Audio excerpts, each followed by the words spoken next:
मालेगाव अत्याचार प्रकरणामध्ये एक धक्कादायक खुलासा झालाय। आरोपी असणारा विजय खैरनारला कोणी मदत केली, कोण होता त्याचा साथीदार? कोर्टामध्ये काल मालेगाव प्रकरणातील नराधमाला हजर करण्यात आलं। त्यानंतर मात्र कोर्टामधून भलतंच सत्य समोर आलंय। 16 नोव्हेंबर रविवारचा दिवस होता। या दिवशी मालेगावच्या डोंगराळे गावामध्ये ही धक्कादायक घटना घडली। त्यानंतर आज कोर्टामध्ये या घटनेचा दुसरा धक्कादायक खुलासा झालाय। काल जेव्हा या नराधमाला कोर्टामध्ये हजर करण्यात आलं तेव्हा कोर्टासमोर मालेगावातील हजारो लोक उपस्थित होते। त्यावेळेस जमलेल्या लोकांनी एकच आक्रोश केला, या नराधमाला आमच्या ताब्यात द्या। पण कोर्टामध्ये जी सुनावणी पार पडली त्यामधून अतिशय धक्कादायक खुलासे झालेत। या नराधमाला मदत कोणी केली, त्याला कोण वाचवण्याचा प्रयत्न करतंय, त्या व्यक्तीचं देखील आता नाव समोर आलंय। काल मालेगावच्या येथील कोर्टासमोर लोकांची प्रचंड गर्दी जमली होती। पोलीसही तिथं उपस्थित होते। पोलीस तिथे जमलेल्या लोकांना तिथेच थांबवण्याचा प्रयत्न करत होते, पण जमलेली लोक कोणाचंही ऐकत नव्हती। लोकांचा राग इतका वाढला होता, अक्षरशः त्यांनी कोर्टाचं गेट तोडलं। यानंतर पोलिसांनी गर्दी पांगवण्यासाठी लाठीचार्ज देखील केला। पण काल नेमकं कोर्टाच्या ठिकाणी असं काय घडलं? मालेगाव प्रकरणातील नराधम, त्याला कोणी मदत केली, त्याला कोणी वाचवण्याचा प्रयत्न केला? कोर्टाची सुनावणी कशा प्रकारे पार पडली आणि त्यामधून कोणतं सत्य समोर आलंय? चला सविस्तर या व्हिडिओमधून पाहू। जेव्हा रविवारी ही घटना घडली होती तेव्हा त्या घटनेतील पूर्ण सत्य बाहेर आलं नव्हतं, पण आता त्या घटनेतील पूर्ण सत्य बाहेर आलंय। त्या नराधम विजय खैरनार बद्दल चिमुकलीच्या आईला अगोदरच संशय होता, पण तरी देखील ती चिमुरडी वाचू शकली नाही। नेमकं त्या दिवशी काय झालं होतं याच्यामध्ये आता खरं सत्य समोर आलंय। रविवारचा दिवस होता, सुट्टीचा दिवस होता, एकदम सर्वसाधारण दिवसाप्रमाणेच। त्या दिवशी मालेगावच्या डोंगराळे गावामध्ये यज्ञा नावाची चिमुरडी ही आपल्या घराच्या बाहेर अंगणामध्ये खेळत होती। साधारणतः दुपारी 2-3चा टायमिंग झाला होता। त्या दिवशी घरामध्ये त्या चिमुरडीची आई एकटीच होती। वडील दुसऱ्या गावामध्ये गेले होते, तर तिचे आजी आजोबा हे शेतामध्ये कामासाठी गेले होते। आईला वाटलं आपली चिमुरडी बाहेर खेळते म्हणून तिने आवाज दिला नाही, पण बराच वेळ झाला यज्ञा काही घरी आले नाही, म्हणून आईने तिला आवाज दिला, पण यज्ञा काही कुठे सापडली नाही। त्यामुळे आईने गावामध्ये आजूबाजूच्या घरामध्ये विचारपूस करायला सुरुवात केली।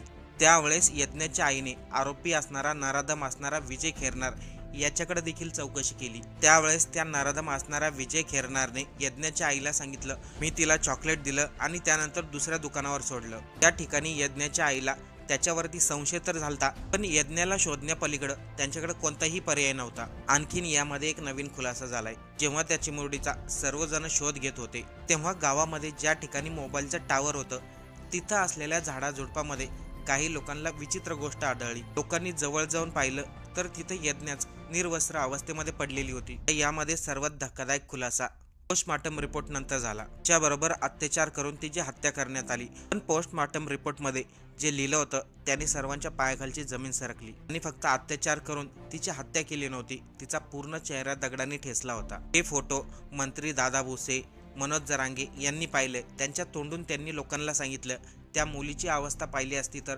आपल्या तळपायाची आग मस्तकात गेली असती। ज्या दिवशी रविवारी ही घटना घडली त्याच दिवशी रात्री पोलिसांनी आरोपी असणारा नराधम असणारा विजय खैरनारला ताब्यात घेतलं। पण सोमवारी मात्र मालेगाव आणि डोंगराळे गावातील लोक यांचा संताप वाढला होता।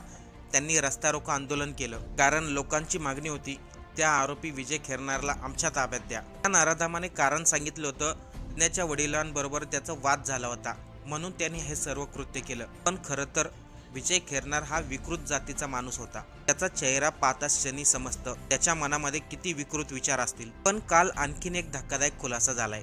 मालेगाव अत्याचार प्रकरणातील नराधम विजय खैरनार याला कोर्टामध्ये हजर करणार आहे याची चाहूल लोकांना लागली।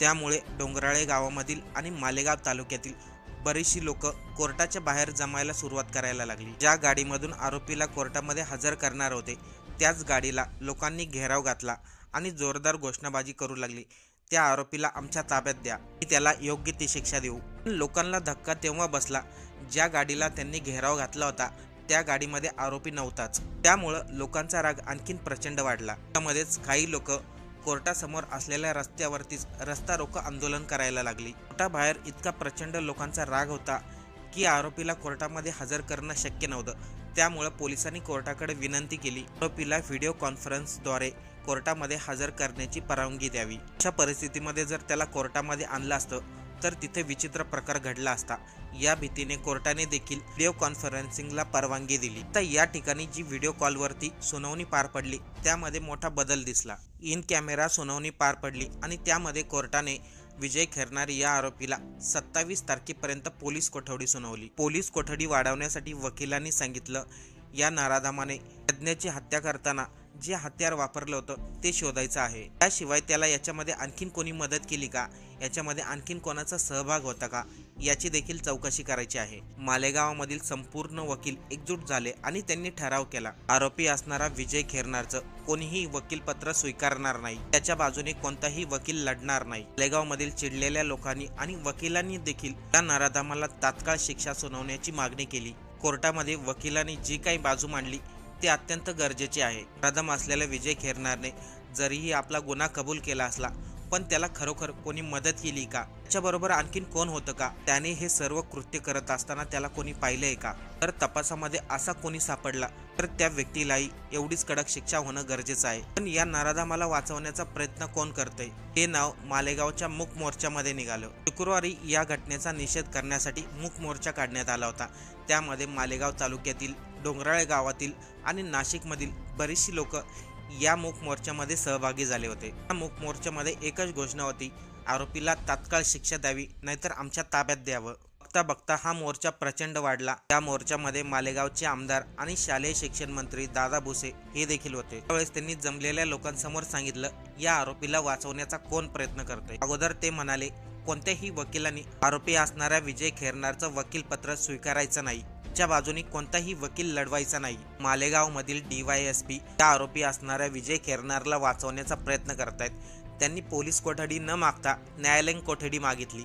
DYSPने हे कोणाच्या सांगण्यावरून केलं, व्यक्तीचं नाव समोर येणं गरजेचं आहे। DYSPने पोलीस कोठडी ऐवजी न्यायालयीन कोठडी का मागितली त्याची चौकशी झाली पाहिजे, याशिवाय त्याची तात्काळ बदली करावी। पण तेथील नागरिकांची मागणी आहे त्या DYSPला डायरेक्ट निलंबित करावं। या दोन गोष्टीची चौकशी होणं आता गरजेचं आहे। प्रकरणातील नराधम असणारा विजय खैरनार त्याने आपला गुन्हा तर कबूल केलाय, पण त्याला खरंच कोणी मदत केली का, त्याच्याबरोबर आणखीन कोणी होतं का याची चौकशी होणं तितकंच गरजेचं आहे। दुसरीकडे जो DYSP आरोपीला पोलीस कोठडी न मागता न्यायालयीन कोठडी मागतोय ते कोणत्या कारणासाठी याची देखील चौकशी होणं गरजेचं आहे। यावेळेस फक्त मालेगाव मधीलच नाहीत तर संपूर्ण महाराष्ट्रामधून लोक संतापलेत। त्याचं कारण म्हणजे कोणत्याही नराधमाने असं कृत्य केलं तर त्याला तात्काळ शिक्षा होत नाही, त्याला शिक्षा होता होता जवळपास 10 ते 15 वर्षे निघून जातात, तरी देखील त्यानंतर शिक्षा होत नाही। आज आपल्या डोळ्यासमोर 2-3 प्रकरण आहेत।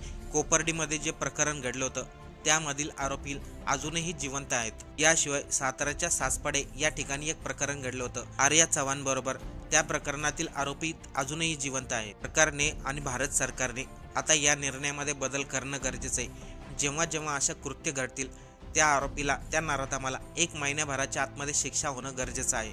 अशा प्रकारचा जर कायदा आणला नाही तर या प्रकारच्या घटना सारख्या होत राहतील। आपल्या सर्वांना एक घटना आठवती, पुण्यामध्ये घडली होती। नयना पुजारी नावाच्या सॉफ्टवेअर इंजिनियर मुलीबरोबर चालत्या टॅक्सीमध्ये तिच्यावरती अत्याचार करण्यात आले होते आणि त्यावेळेस त्या आरोपींना ताब्यातही घेतलं होतं, पण आजही त्या आरोपीमधील एकाही आरोपीला मृत्यूदंडाची शिक्षा देण्यात आलेली नाही।